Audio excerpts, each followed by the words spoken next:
Merci beaucoup. Bonjour, bonsoir, Nabalandi Nyoso. Bipa et tout bozwami na evi que vous allez vraiment aimer pour poser la émission politique na bino we kamamaka et pas mon amboka parler bino de Lukizola, beaucoup monter, vous partager, vous liker. Vous s'abonner massivement na ma chaîne Biso pour te rater à ta information na bino. Mon côté, la République démocratique du Congo, déjà je viens m'excuser parce que les abonnés qui m'ont demandé, maman, ça fait une semaine, tu t'es pas fait voir. Alors, j'étais un peu malade. Maintenant, ça va très bien par la grâce de Dieu. Alors, sur ce, la ligne rapide, mingi, bisikato, ozami, na pesibino, mambote. Merci tout, na balade, nous sommes basés en Allemagne, France, Belgique, partout le monde entier, bisikato, ozami, na pesibino, mambote, balade, tout basé en RDC, Congo, Kinshasa, et tout le 26 provinces Kinshasa, Maniema, Lubumbashi, Katanga, Batoto, Tuya, Goma, Natondi, Bino, Botondi, Pisikatu, Bozwami, Wanezali, Wabino, Mwanamboka, Marle, Bilonda, Lukizola, Bengana, Bengayo, na plus 243, 81, 62, 26, 716, plus 243, 81, 62, 26, 716. Merci beaucoup. J'espère que vous vous portez bien partout où vous nous suivez. Alors, merci beaucoup. Déjà vous allez commis tout na banda ko mwana mboka ko sona binoni mwana mboka ko texte binoni les années ko s'est passé na politique et République démocratique du Congo. Alors premier point nanga ina kolobela sur 3 points du jour ya mokolo malelo oyo premier point nanga ina kolobela par rapport il y a droit de réponse ya Corneille Nanga oyo yazala qui interviewé parmi des journalistes de son côté. Il a fait des révélations.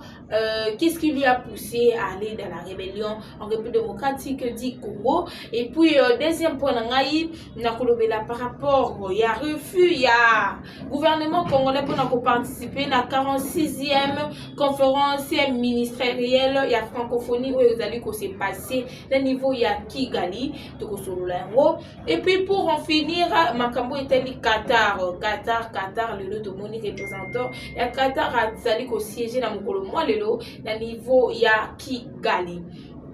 Alors, il sera à Kinshasa le vendredi 21 novembre 2025. Et puis, qui est Mambo Itali social, la République démocratique du Congo, conditions de vie, na Mambo Itali Bambula. Tout ça, on va en parler dans il y a plateau Nabiso parce que TV Zalingonga.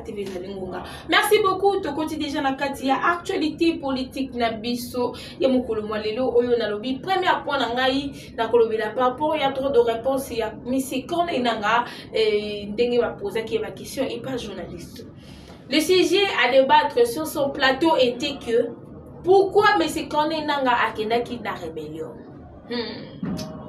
On a toujours dit ça, Tolobakango à chaque fois, à chaque reprise, à tout moment, Tika toujours te koyi sabino Corneille Nanga a kendaki na rébellion, parce que pour une raison valable. Sa raison était parce qu'on avait saisi ces minéraux, c'est parce qu'on avait saisi ces parcelles. Pourquoi alors?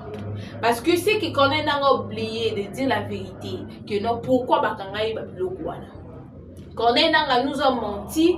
Alors, la vérité à l'Iboso que non, oui, Akena rébellion pour la minéraux personnel, Akena rébellion pour la bandako Bakanga personnel, mais il a oublié de nous dire le pourquoi.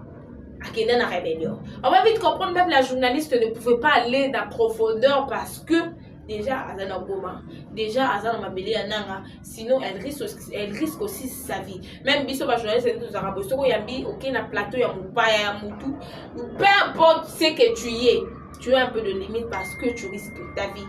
Ta vie est en danger, ta vie court beaucoup de risques. Alors, pour Nako, quand tu as vu non risque tu vas aller juste l'icolo, juste en tout cas comprendre le message.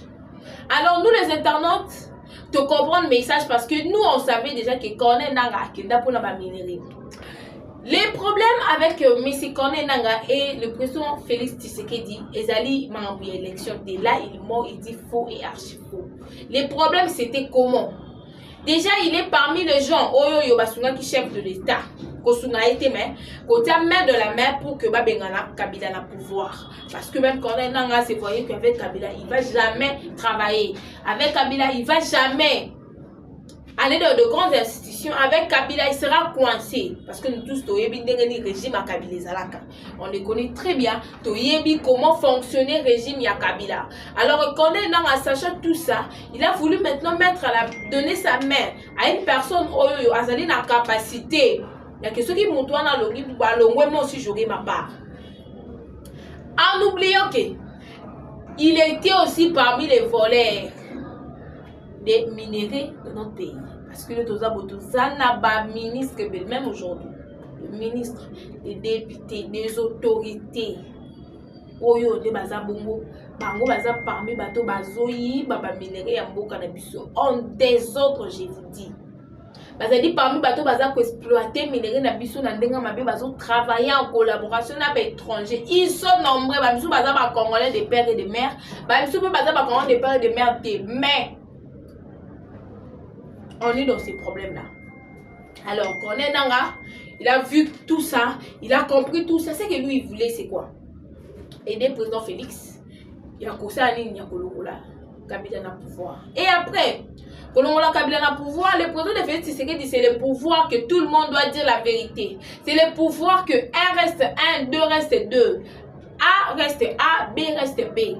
Alors, il voulait maintenant imposer au chef de l'État. D'abord, couper ça y est, fonctionnement élevé. La Kati, il y a un gouvernement congolais comme Premier ministre. Donc, être grâce à la Première ministre, il y a République démocratique du Congo, ou bien la ministre côté mine. Dans la ministre, il y a mine. Vous avez compris. Donc, c'est des propositions de M. Corneille Nanga vis-à-vis au chef de l'État. Alors, le chef de l'État, quand il a dit une personne va être gouverneur, Premier ministre, cette personne va être le ministre et mine, alors je vais essayer un peu à collader là, parce que tu peux être mon proche, mais il faut dans la compte bancaire de combien. Déjà dans notre pays, dans la limite, il y a compte bancaire. Il est parti vérifier, il a compris que Nanga lui-même, il y avait des carrés miniers. C'était quelque chose, c'est là qui manquait, tu vas dire pour ça là-bas. Que le Congolais ne puisse pas en savoir que non, la minute où ils ont dit pour M. Corneille Nanga et tout. Il a vérifié, il a compris que non. Mais M. Corneille Nanga occupe. Il avait tout un étendue qui contient des carrés miniers à niveau à Goma. Je dis bien à Goma. C'est parce que Corneille Nanga les vous avez vu la résidence Corneille Nanga. Et ça, il y a un côté Bakanga. Quand lui fait allusion bakanga minéré na ye bakanga carré minier na ye eza kutu ba o ezali na Kisangani na mususu ezaka na Lubumbashi. C'est le même passé qui est à Goma parce que bakoma ka Goma te. Maintenant on a fait des enquêtes, on a compris qu'il y a des carrés miniers. Tous ces carrés miniers, les peuples congolais souffrent. Les peuples congolais ont comme du jour au jour. Lipa passi, Olia passi, courant passi, mais ça n'a pas carré minier. À quoi servent tous ces carrés miniers? Eza et Nini, chef de l'État voulu confisquer. Ce n'est pas le parcelle de la famille de Corneille Nanga, non. Ce sont ces parcelles. Et puis les parcelles même, c'est venu après sa rébellion. Et là, on va confisquer les carrés miniers à Pamba. Pourquoi? Le chef de l'État lui a d'abord auditionné. Je vis ça. Il devait être clair. Il fait de menace au chef de l'État que ce qui, le chef de l'État, essaye de publier, de lui faire étaler à aucun de la rébellion. Donc, toi, tu. Comment que je bangi ça? Le chef de l'État, et ceux qui va mettre aussi maillot. Toi, va mettre aussi ma carré minier na yo aucun la rébellion. C'est par là, le chef de l'État dit mot. Directement bakangi moko bakanga nanu ya Kisangani kemba mona rébellion et puis on est resté on a aussi saisi où ils allaient na Lubumbashi la ma pas nkuto et na sima c'est pas aussi toutes les parcelles la personne qui a dit que bakanga mi ba mapangu ya Corneille Nanga c'est Constant Mutamba nda yaki na mambokanga ba mapangu ya Corneille Nanga et c'est bien qui reste ici à Kinshasa. Et c'est le chef de l'État. Le chef de l'État va quitter. Mais il a confisqué pour un temps. Comment lui il peut avoir tous ces carrés miniers? Il est qui? Et puis pourquoi?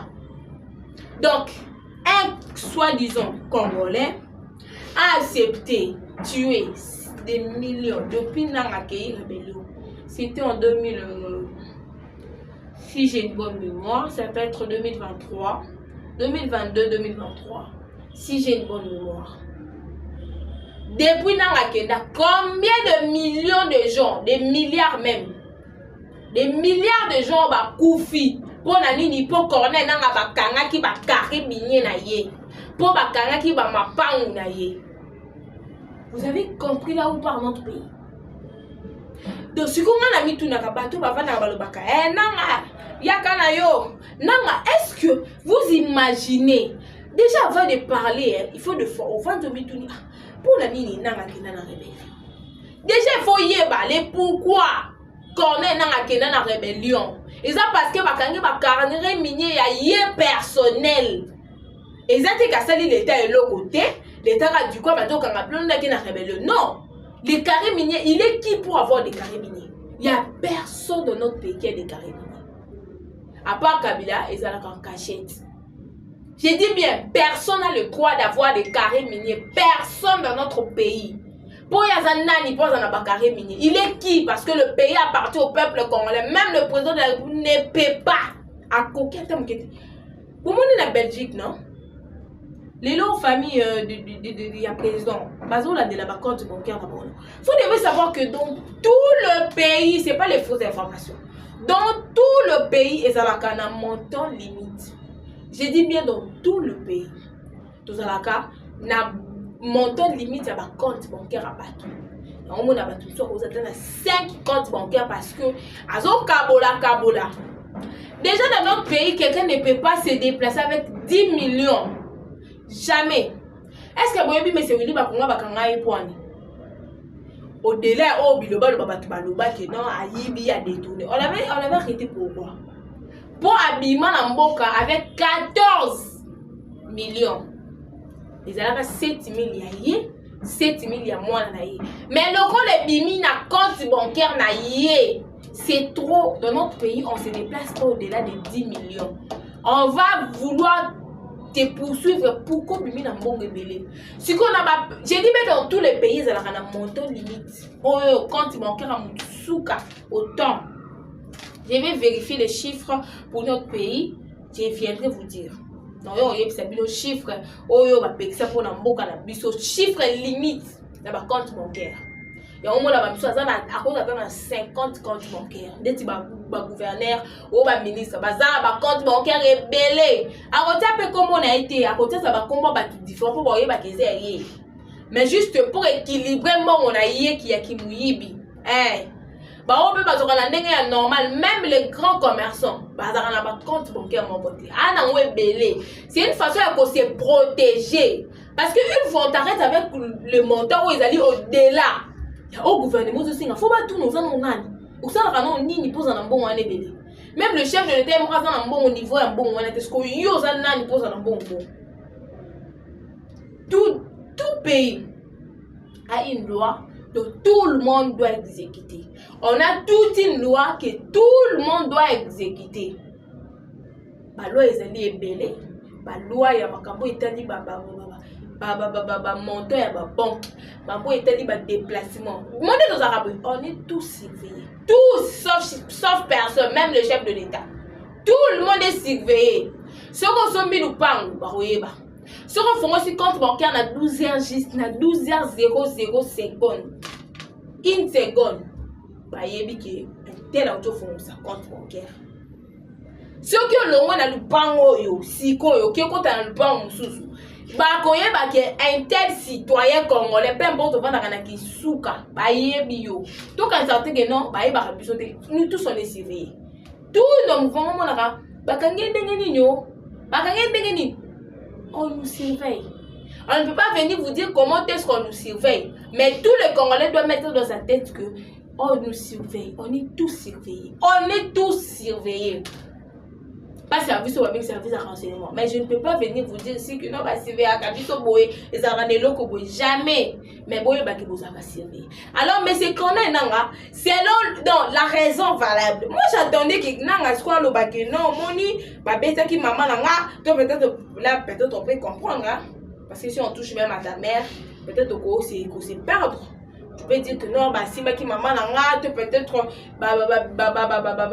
condamné qui n'a justement y a un monde qui n'a rébellion. De raison, il y en a, c'est parce que le gouvernement a saisi ces carrés miniers et soi-disant ces parcelles.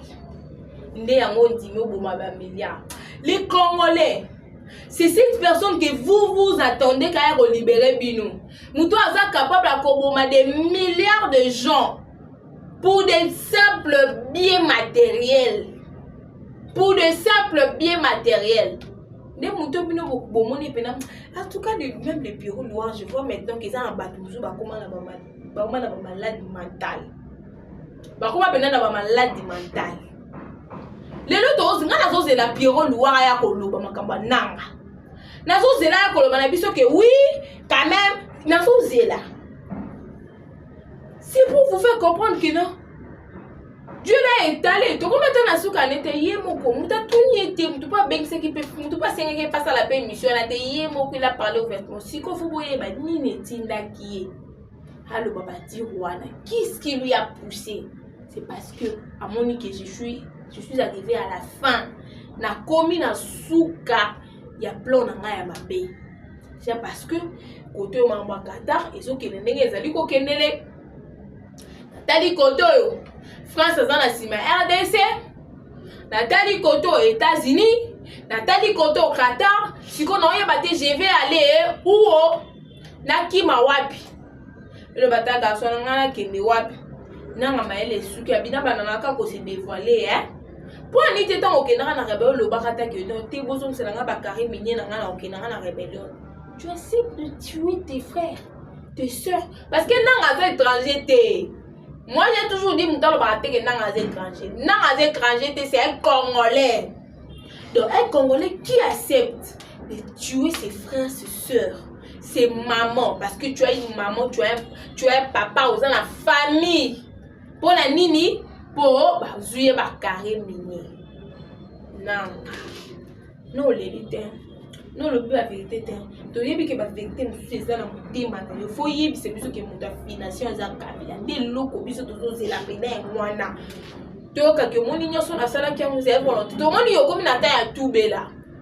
Il faut, pour le bagnon, c'est ça la carte à mon thème.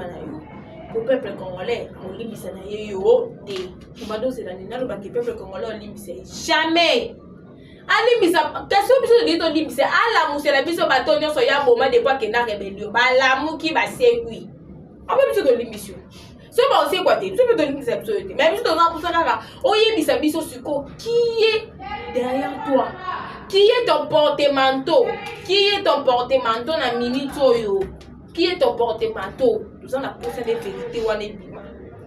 Tout ça, on a posé la vérité ou on est bima. Na bolilité, beaucoup de là. Vous basi ko pandana bino moko ko panyanya. Na ko panyanité, ils ont les bandits.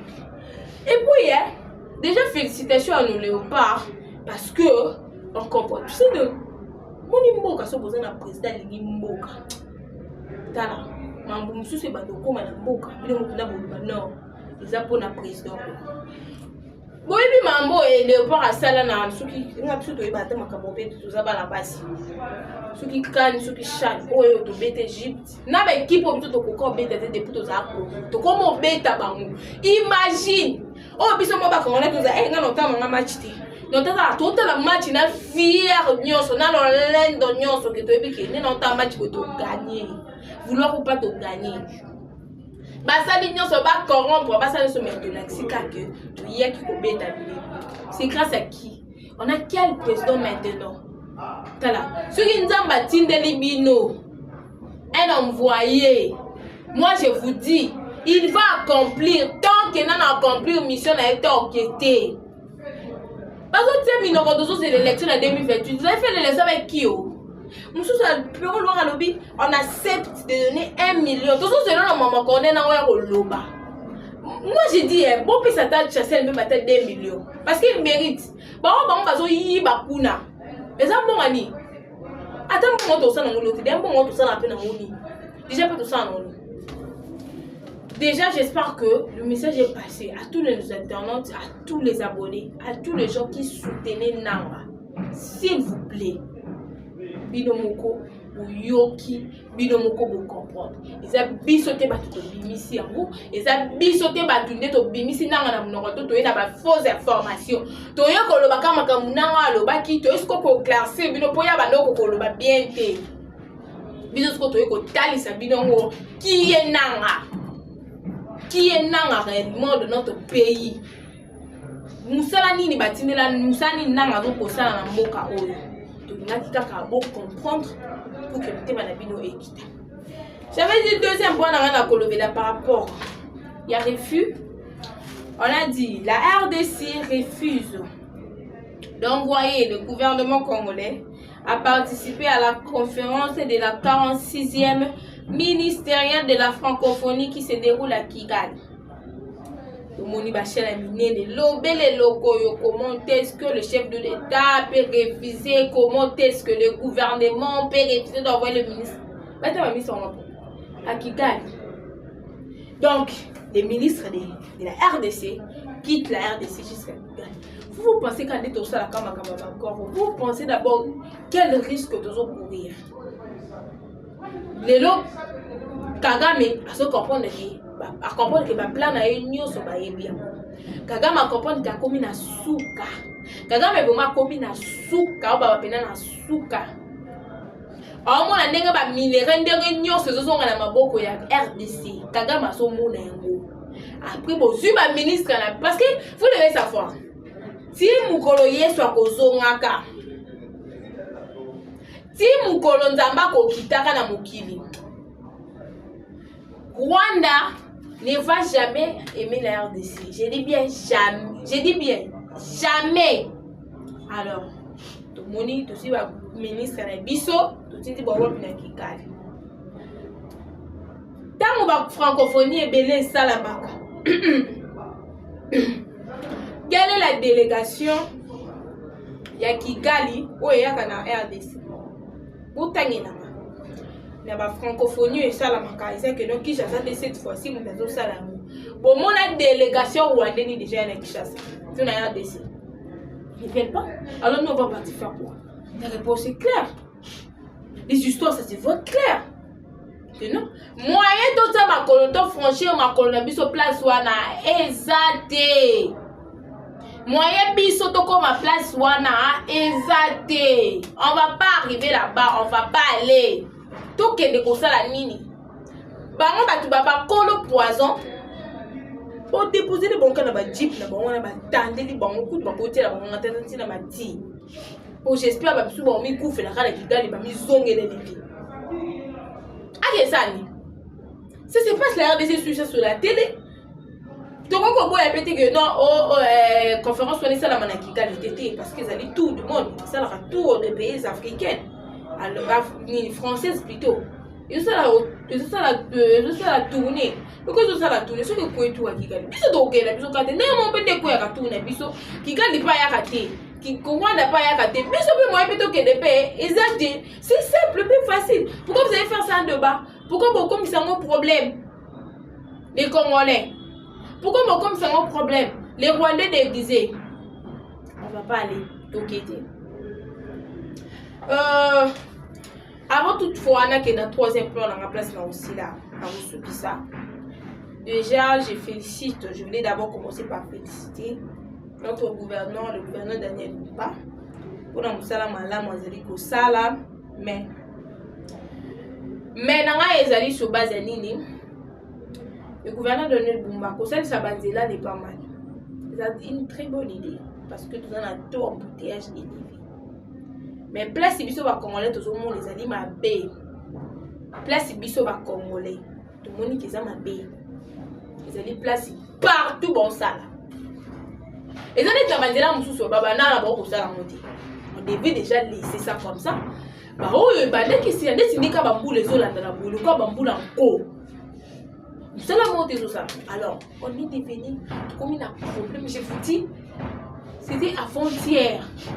Na kei na tokanga mi embouteillage to sali 3 heures du temps de wapi comment dirais-je magasin pour les kaka kachibang les kaka kachibang 3h30 minutes magasin coûté ton l'équipe déjà magasin de pousser ni moi qui place au mozo qui m'a mon âme. J'ai dit mais 3h30 minutes.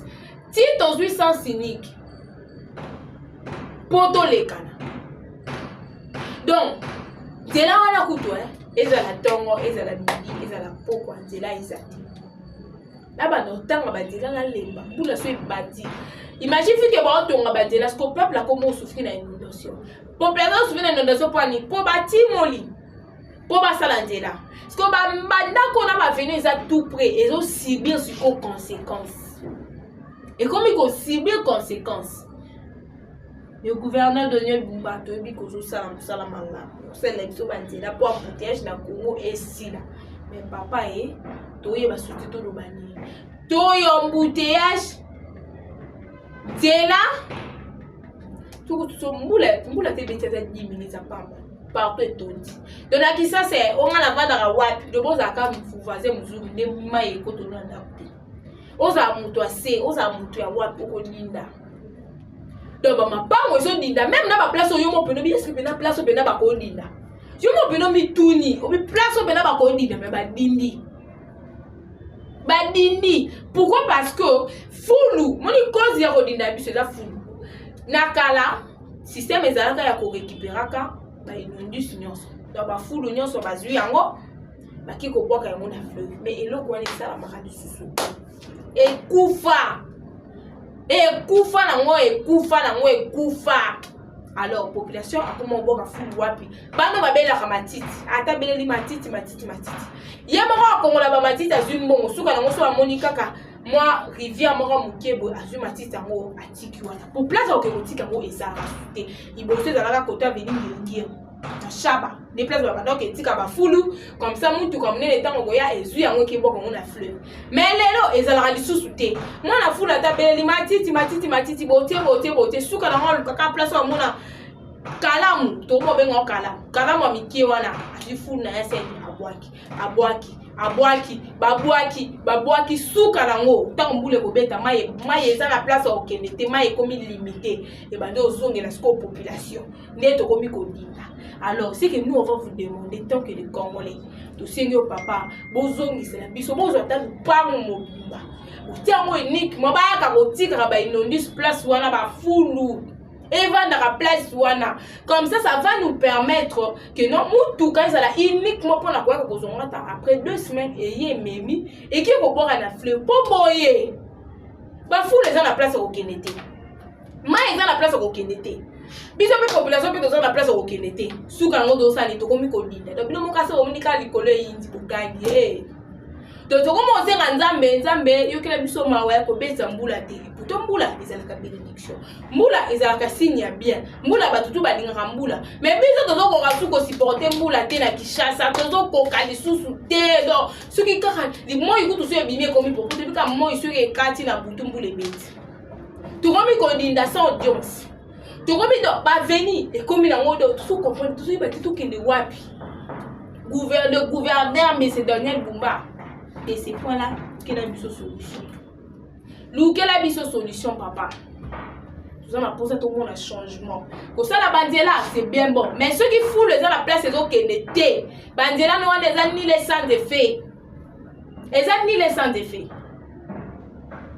Je vais maintenant parler du ministre de la transport papa Jean-Pierre Bemba na lobby on a dit est-ce que vous avez Kinshasa tous à l'étranger pour ceux qui sont à Kinshasa awa aux hommes ceux qui posent à l'étranger, bah, tu as des réseaux sociaux. Tu as un problème embouteillage plus tracasserie. Embouteillage plus tracasserie. Bino ba cortège na bino, et bien là, quand au moins ba jia ba kiti, ba pandi zela au leki. Tant au leki, au ticket de embouteillage na sima. Yo au leki, on a mal embouteillage, mais population, on a mal embouteillage. Papa. Trouver les solutions embouteillage to éviter to kende wapi na loba ki ango l'autre fois awa na lobi boti la biso chaque rond-point parce que dans la place qui est embouteillage la place là ba rond-point chaque rond-point ça na roulage chaque roulage coûte te pas ba za ba venturier bozwa ba JR bolati sa mo tenir ata bolati ba ko tenir roulage bozwa la biso ba JR boti la biso na ba rond-point tout tout le monde embouteillage n'est chassé aux alliés souté. Attends, ton camarade qui 4 heures du temps, son cas gère à quitter à ta mort. N'est-ce pas au fond, maman? N'est-ce pas au fond, maman là? Le lac ici. Problème embouteillage, et ça va cerveau à ma congolais. Parce que cerveau congolais, il y a un film. Film, il y a un JR. Et puis, bah, roulage, donc, qui sont les bases tracassés, nous tout dans le monde, ça à notre, dans le Mikanda, dans l'Union, après, c'est bon, $30. Hey! Bah, Mati, c'est le bilan de salaire, mais vous changer kakati. Et ça, dit nango.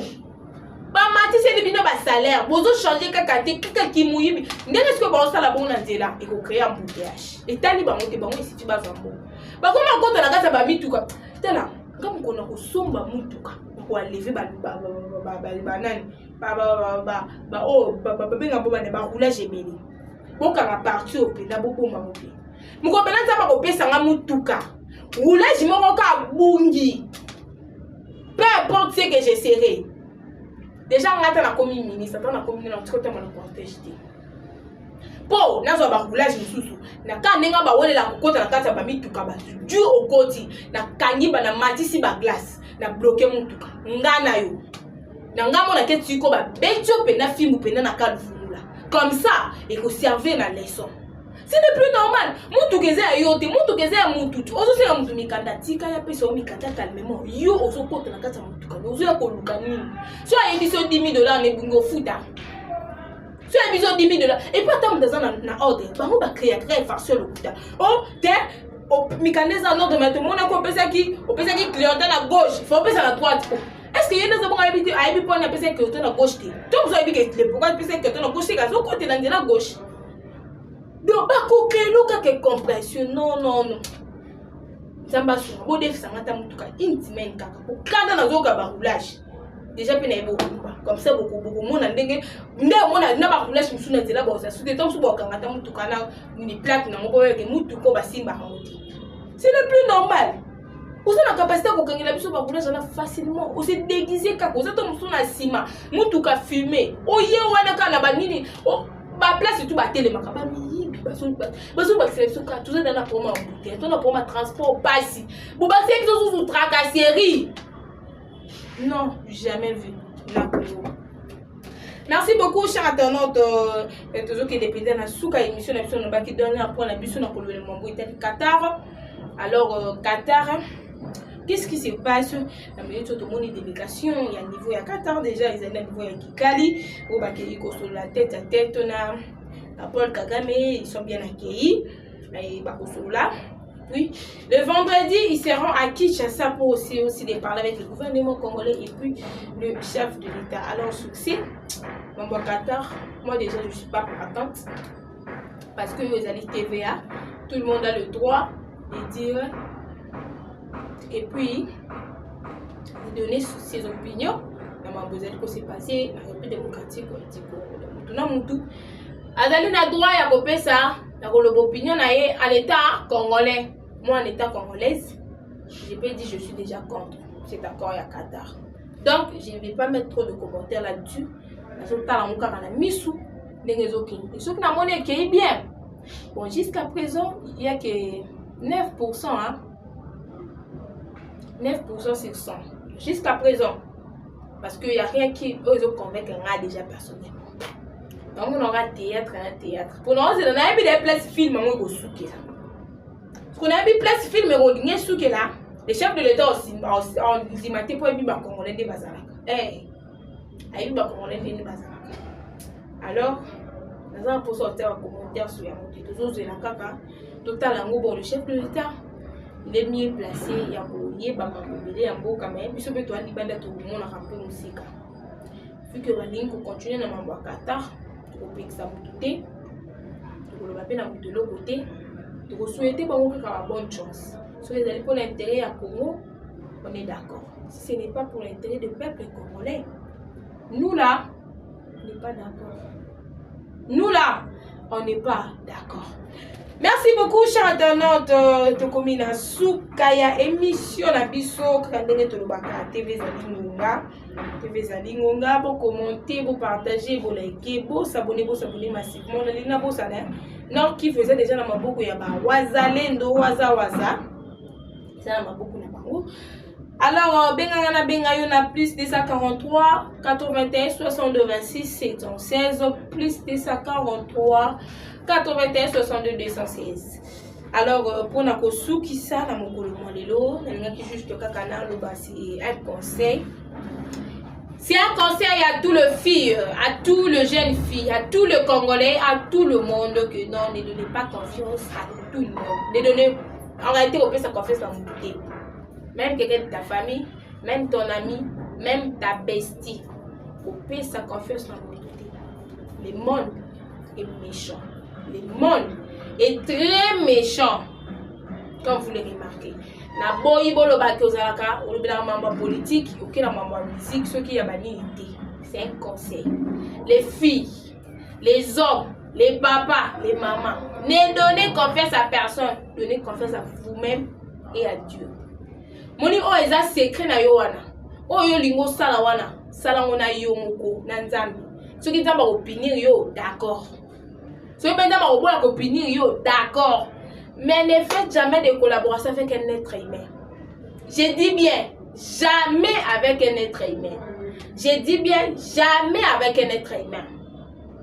Mi pesa confiance yomoko, mi betela ba secret yomoko, mi salela makamuno yomoko na nzambe. Ponyo so sala nzambe zo mona. De to ko mi salela yomoko do sala nka yo na nzambe. Na mabe, na koboma batu, na kidumba, na bolangwa, na nyonso yo kaka, na yomoko na nzambe. Esili. J'espère le message est passé.